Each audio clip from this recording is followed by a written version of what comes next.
अस्सलाम वालेकुम दोस्तों, आज की वीडियो में हम आपको खुशामदीद कहते हैं। दोस्तों आज की वीडियो में हम आपको बताएंगे कि होंडा CD70 नया मॉडल हेड सिलेंडर से ऑयल लीकिंग क्यों करता है। तो दोस्तों वीडियो शुरू करने से पहले अगर आप हमारे चैनल पर नए हैं तो चैनल को सब्सक्राइब करें, वीडियो अच्छी लगी तो वीडियो को लाइक और शेयर ज़रूर करें। तो यहाँ पर दोस्तों आप देख सकते हैं कि जो हेड सिलेंडर है उसमें से जो ऑयल लीकेज हो रही है वो क्यों हो रही है, वो इस वीडियो में मैं मुकम्मल तफसील के साथ आपको बताऊँगा। तो यहाँ पर दोस्तों सबसे पहले हम इसका सलेंसर खोलेंगे। सलेंसर खोलने के बाद इसका कार्बोरेटर वगैरह खोलेंगे। तो सलेंसर जो है वो खुल चुका है और इसके बाद हम यहाँ पर आप देख सकते हैं गोल टिक्की है, जो गोल कवर है उसका बोल्ट हम खोल रहे हैं। तो यहाँ पर मैं एक चीज़ आपको बताता चलूँ कि ऑयल लीकेज यहाँ से होने की क्या सबसे बड़ी वजह होती है।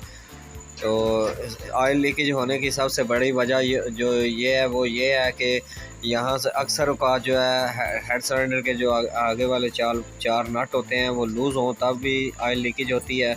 और जो यहाँ पर सिलेंडर के पास नीचे एक बोर्ड लगा है, अगर वो बोर्ड लूज़ हो जाए या उस जगह से बाद का जो इंजन का मेन जो कवर है वो वहाँ से टूट जाता है थोड़ा, जिसकी वजह से भी ऑयल लीकेज होती है। और सबसे बड़ी जो मेन वजह होती है, फेस जो होते हैं हेड सिलेंडर के या कवर के ये बराबर नहीं होते, जिसकी वजह से ऑयल लीकेज होती है। फेस हमेशा से जब भी आप इसमें पैकिंग वगैरह नहीं लगाते हैं हेड सिलेंडर खोलकर, तो दोबारा फिट करने के लिए पैकिंग लगाते हैं तो कोशिश किया करें कि आरी के ब्लेड से जो है इसको थोड़ा सा जो है अच्छी तरह से साफ़ किया करें। और कट वगैरह आपने नहीं लगाने, अगर कट वगैरह लगाएंगे तो वो फिर भी ऑयल लीकेज होगी। कट लगाने से बचना है। जो है आप लगा देंगे तो ऑयल लीकेज नहीं रुकेगी। और उसके बाद जो है जो सबसे मेन वजह यही होती है कि जब आप जो मोटी सिलिकॉन लगा देते हैं वो भी गैप बनाती है, ठीक है।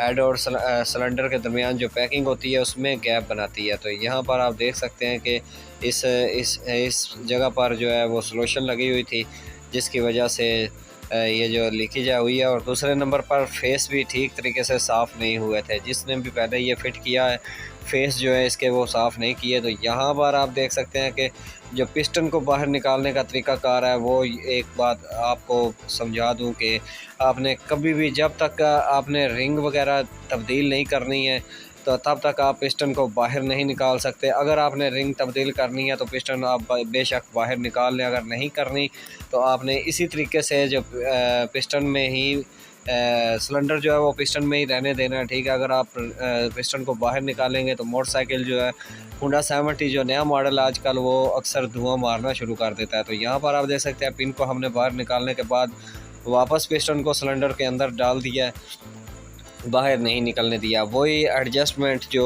पहले हुई थी वही इसकी सेटिंग रिंग वगैरह की रहेगी।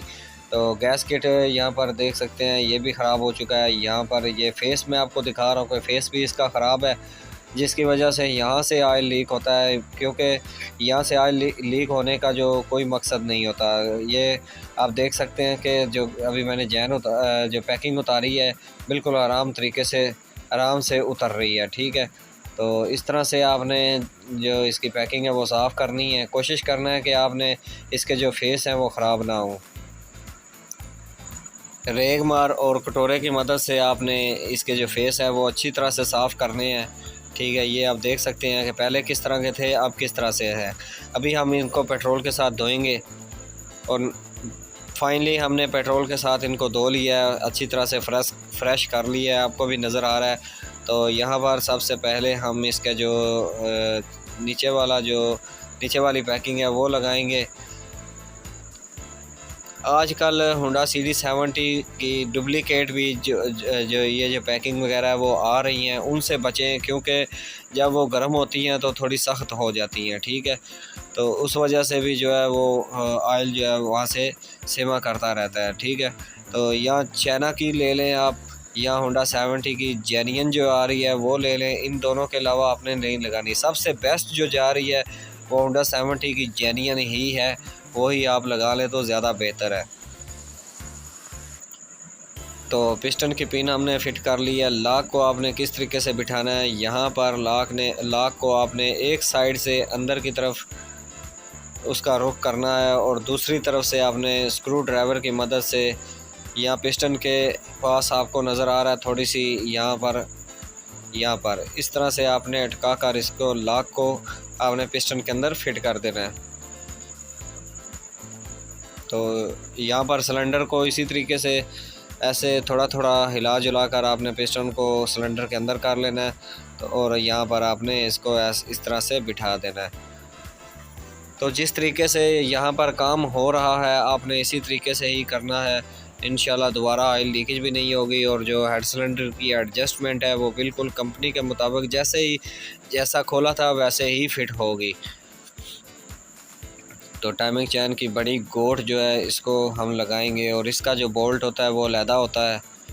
यहाँ पर मैं आपको दिखा दूँ, सबसे पहले इसका सुराख बराबर करूँगा और उसके बाद आपको ये देख सकते हैं कि ये बोल्ट है, यही वाला यहाँ पर लगेगा। और अक्सर औक़ात हम इसको टाइट करने का भूल जाते हैं, इसको लाजमी टाइट कर दिया करें। तो गैस कट जो है वो हमने लोहे वाली ही डाली है, क्योंकि इसका जो सिलेंडर था वो थोड़ा थोड़ा सिमटा था। तो जो सबसे ज़्यादा प्रॉब्लम कर रहा था वो सिलेंडर का नीचे वाला जैन ही जो है वो कर रहा था। तो यहाँ पर अभी हम इसके हेड को फिट करेंगे और इसके जो नट बोल्ट हैं वो टाइट करेंगे।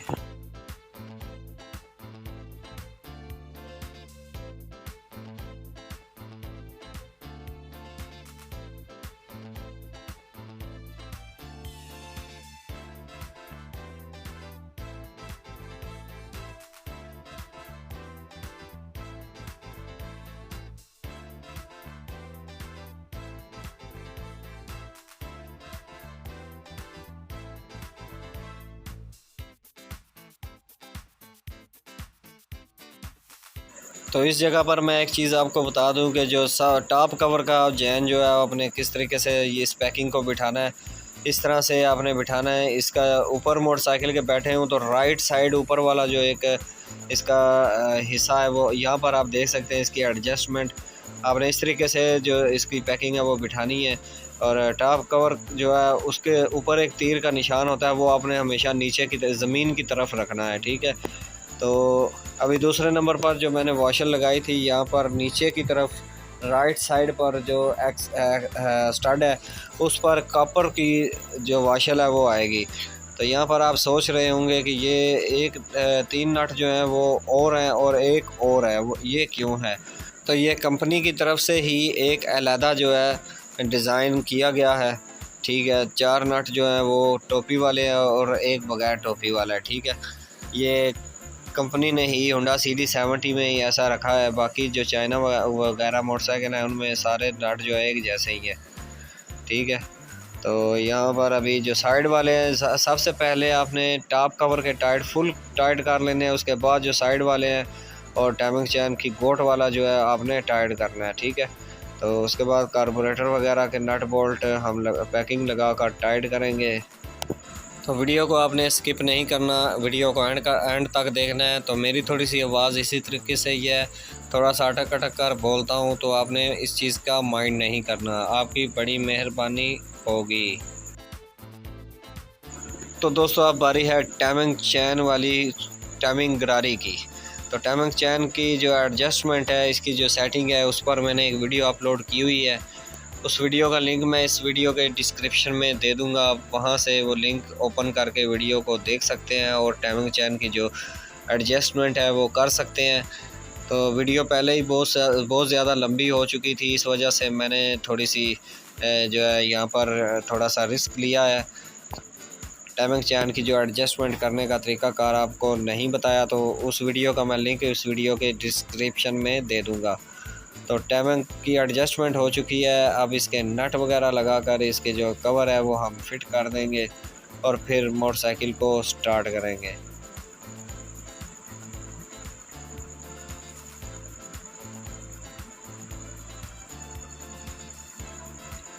तो दोस्तों अब यहाँ पर हम सबसे पहले सलेंसर को फिट करेंगे।